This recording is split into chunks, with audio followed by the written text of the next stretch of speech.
Mais c'est aussi une tâche délicate, car connaissant sa modestie, je redoute de le mettre dans l'embarras. Cette tâche est surtout rendue délicate par la passion qu'il met depuis des décennies à la défense de notre planète et singulièrement de nos océans. Par les connaissances qu'il a accumulées sur ces sujets, par les liens qu'il a tissés partout à travers le monde avec la communauté scientifique, lors de nombreux voyages de terrain pour constater par lui-même l'équilibre fragile qui régit nos écosystèmes. Par les avancées aussi qu'il a pu obtenir de nombre de ses homologues décideurs politiques. Autant de faits de gloire qui dépassent de beaucoup les capacités de l'amoureux de la mer et du passionné de navigation que je suis. C'est pourquoi je veux sans plus attendre donner la parole depuis Monaco à son Altesse Sérénissime, le Prince Albert II. Mauro. Président de la Polynésie française, cher Edouard Fritsch, Mesdames et Messieurs les ministres du gouvernement de la Polynésie française, chers amis des océans, dear Sylvia Earle, dear Naona Thompson, dear Richard Bailey, distinguished and honored guests, ladies and gentlemen, Mesdames et Messieurs, Yorana. J'aurais beaucoup aimé pouvoir être physiquement parmi vous aujourd'hui, mais cela ne m'a malheureusement pas été possible. Je suis donc heureux de vous retrouver au travers de ces écrans. Je sais que je suis représenté de la meilleure façon par Pierre CASIRAGHI et la délégation de la principauté qui l'accompagne. Pour remercier d'abord les organisateurs de ce Blue Climate Summit, dont les thématiques sont pour moi, et je sais pour vous tous, hautement importantes. Pour remercier bien sûr l'ensemble des participants que je sais également préoccupés par ces enjeux. We are all aware of these issues, even though we do not always give them the attention they deserve. Despite the repeated warnings of scientists, in particular the IPCC, we continue to let our greenhouse gas emissions drift. Yet the IPCC reports are unequivocal and provide us certain certainties upon which we need to build.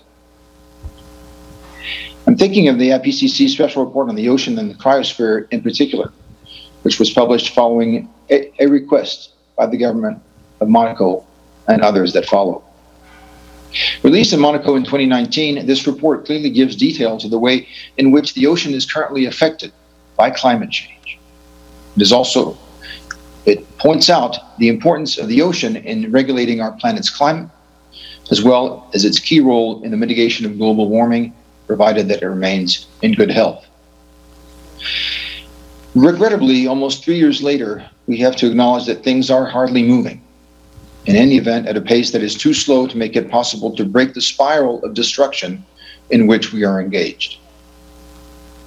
That is why it is vital to speak about the ocean and to take action for it all together, by pooling our expertise and uniting our views beyond geographical boundaries.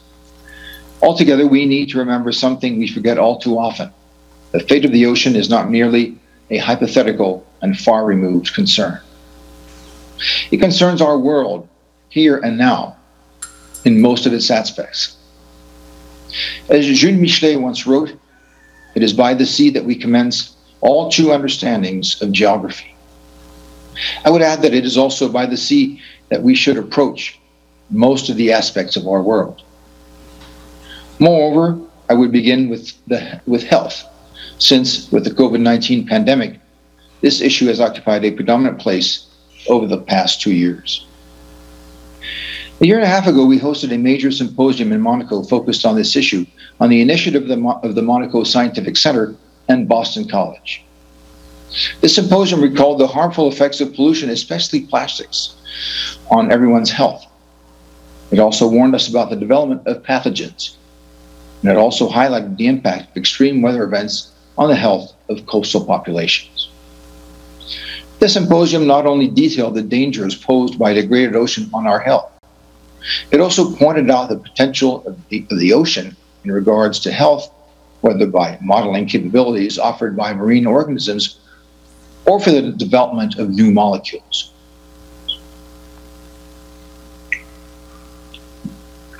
The ocean is also a key factor in our diet, since it is estimated that over 20 kilos of fish on average is consumed by every human being each year. Over the past 60 years, this consumption has increased twice as fast as demographic growth. With a world population nearing 8 or 9 billion people, and with many land resources showing signs of depletion, we cannot afford to overlook these issues. We cannot afford not to see that our own future is linked to the future of the ocean. This applies to nutrition, but more broadly speaking, to all matters relating to our economic development. The potential of what is known as the blue economy is now measured in billions of dollars. Billions that are all the more precious since our economies are looking for new prospects capable of reconciling the creation of value and environmental protection. In this respect, the ocean offers almost limitless possibilities in terms of marine bioresources, such as seaweed, to mention just one example, or renewable energies. A movement is underway, which will be at the heart of our discussions. It is essential that we support it by including sectors as varied as commercial transportation, renewable marine energies, food, bioeconomy, and of course, tourism. Or I'd like to say a few words about tourism, which is in Monaco, as it is in Polynesia, an important economic sector, and which we now need to make more sustainable. One figure is enough to measure the importance of this activity. Coastal tourism currently represents a global market of some $161 billion. In the Mediterranean, a region which is one of the main tourist hubs, and one that I know very well, of course, close to 50% of tourist arrivals concern coastal areas. That is why it is urgent to develop more virtuous models here. The implementation of regulations and good practices concerning tourist activities, especially in the most fragile ecosystems, should enable us to protect these areas whilst making any observers ambassadors of our sea. And the development of mediation tools geared toward the public should allow us to make as many people as possible aware of ocean protection issues. For over 100 years, the Oceanographic Museum of Monaco has enabled several 100,000 visitors every year to become aware of the situation of the sea and our global ocean and the need to protect it. Likewise, the yachting industry, which has an iconic status, also has a role to play. This is the purpose of the many activities taken over the years by the Monaco Yacht Club and the Monaco Yacht Show. They encourage stakeholders to look for clean energy solutions or responsible building techniques, for example, using sustainable harvested amber or recycled material. Because the solutions, especially technical ones, exist today for the yachting sector, as well as tourism, health, and energy, we are not powerless as long as we advance together, pooling our expertise, resources, and will. In this respect, and to conclude, I'd like to mention marine protected areas. A key challenge as far as I'm concerned, and I know many share this concern. Properly designed and managed, marine protected areas provide an appropriate solution for the reconciliation of human activities and environmental protection. And they also enable us to mitigate climate change by increasing carbon capture capacities and strengthening the resilience role of different ecosystems. That is why I've campaigned, along with many of you, for many years to promote the creation and development of marine protected areas all over the world. In the Mediterranean, where we have set up with France and Tunisia an innovative trust fund, bringing together public and private capital in order to foster their development. In the polar regions as well, where it is now urgent that we protect some of the most fragile and most precious ecosystems of our planet.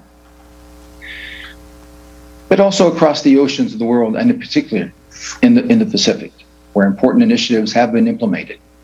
With my foundation, I've had the opportunity to support some of these projects. I've been able to visit a few of them. And I welcome, Monsieur le Président, the announcement that you made in February at the One Ocean Summit in Brest, which concerned the preservation of over 500,000 square kilometers of ocean space, the protection of lagoons and corals, and restrictions in coastal waters to artisanal and food fisheries only. However, on a global scale, the situation is still vastly unsatisfactory because less than 10% of the world's marine areas are currently protected, where it should be at least 30%. C'est pourquoi notre détermination doit plus que jamais se poursuivre sur ce sujet comme sur tout ce qui touche aux océans et qui a sur notre monde et son avenir un impact direct.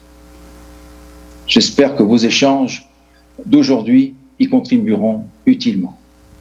C'est pourquoi j'aurais aimé y participer, mais je suis certain que les Monégasques qui sont aujourd'hui avec vous le feront de façon utile. C'est pourquoi, en vous rendant maintenant la parole, je vous souhaite des débats féconds, riches et surtout de profiter pleinement de cette merveilleuse hospitalité polynésienne. Thank you very much. Merci beaucoup. Maruru.